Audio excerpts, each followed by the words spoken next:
cat that is transforming into a tiger to devour everyone. The deplorable state of some of our roads do not only damage our cars or cause road traffic accidents, but is gradually becoming an avenue of attack on motorists by self-employed road mending contractors. What we see on our roads these days may seem normal and helpful to all road users, but it is more or less like a cat that is gradually transforming into a tiger to devour us. Years ago, youth used to fill potholes on roads in and around their communities without asking for anything in return. I believe they did it out of patriotism. But that act has gradually metamorphosed over the years into begging for something small from motorists for food and water. As a people, we have looked on for this to continue because in one way or the other, we benefit from what they do.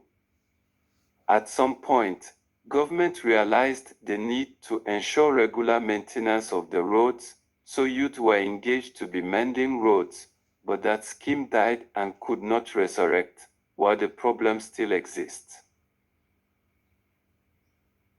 Sometimes, I wonder how roads constructed not long could degenerate into virtually manholes just like that and life goes on as usual.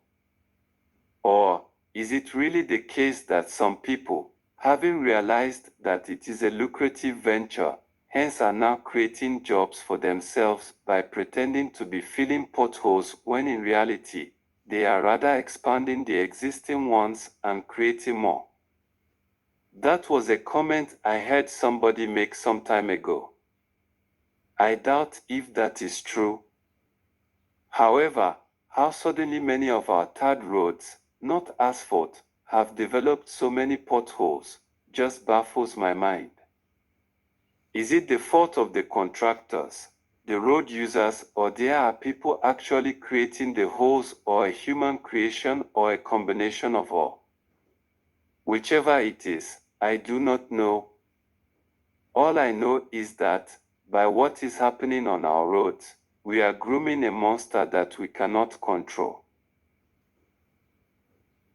My concerns are in twofold. Thus, the people engaged in the act and their seemingly growing sense of entitlement to be paid for what they do. How suddenly, something that youths, mainly males, used to do has become a job for old men and children with ages estimated between 5 to 14 years. You see them either filling the obvious potholes or sitting at the roadside as though they had worked and were on break. As soon as you drive close, they draw near to ask for money.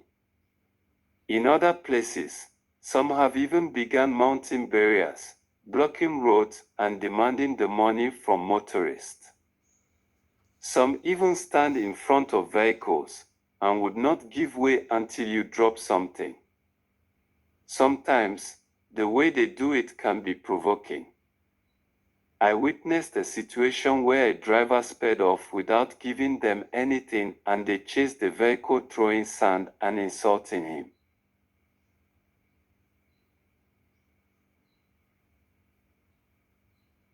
Begging for money for filling potholes to make traveling on our roads is more or less a legitimate source of income, but the way things are going these days is a worrying sign that we need to address before it becomes too late to control. The aggression and passion with which some of them ask for money appears we may just be on the way into an era where, if a motorist refuses to give, he or she can easily become a target of an attack. Drive close to them, and you will realize that they are not on the road doing that for fun. They see it as a source of income, hence expect to be paid anytime they are on site. In fact, without prejudice, I must emphasize that what they do on the roads helps to reduce unnecessary delays on some of our roads as well as reduces damages to the shock absorbers of vehicles. If not for their activities, vehicles could be stuck on the roads for days and even weeks. However, I pray and hope things will be regulated so that we will not find ourselves in situations where if Hillary gives but Hilarious does not give, then Hilarious automatically becomes a target of hate and attack.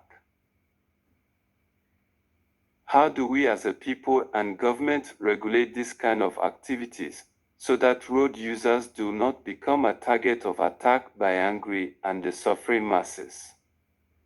As it is in the streets, citizens are beginning to believe that all politicians steal state money and live lavishly.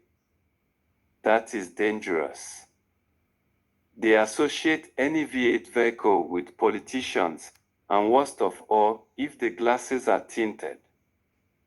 Therefore, even if a private individual drives his legitimate expensive four-wheel cross-country vehicle, they see him or her as an enemy to the state. Things may seem calm, but I do not think it is really calm like that. As they say, if the ground is hot, it is the foot that knows it, and if the pants are torn, it is only the buttocks that suffers. Thank you.